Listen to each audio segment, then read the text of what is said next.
If you want to know the 5 main steps in the tenant's application process, then stay tuned.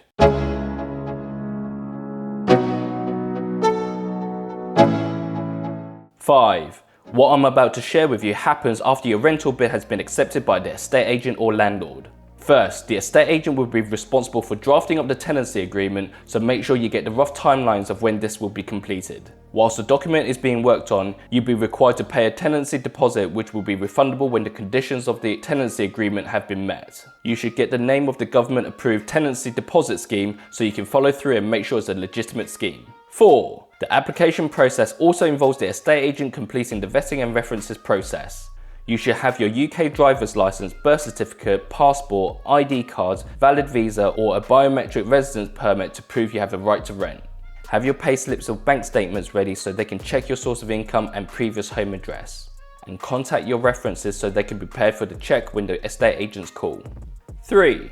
Once the estate agent has drafted up the tenancy agreement, you will need to read through the contract carefully.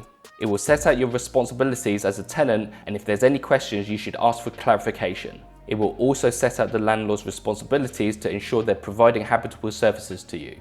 Sometimes there may be special conditions in the contract, so make sure you're entering an agreement that works for you.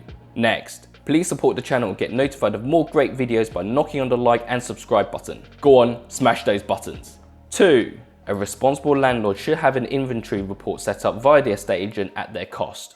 You should ask for a copy of the report, as that will often include the condition of the fixtures and fittings and the furniture if the house is rented out furnished. Reviewing the report will give you an opportunity to make sure the condition of the house is correct when you move in. And the report can be used to make disputes easier to resolve at the end of the tenancy. Depending on how long you stay, there may be interim inspection reports, so make sure you use the latest one if there's any disputes. 1. You will have visited the house once or twice and everything looks good. To get underneath the skin of what you have seen, you should request to see a copy of the Energy Performance Certificate to understand the efficiency levels, the gas certificate and electrical installation certificate. A sign of a well-maintained house will have certified documents with valid expiry dates. This will ensure you avoid any rogue landlords or estate agents who are not complying with their legal responsibilities. When you are happy, you can sign the tenancy agreement and look forward to moving in to start your new adventure. If you want some great tips to pass a tenant screening, then check out this next video. Thanks for watching, and I'll catch you at the next one.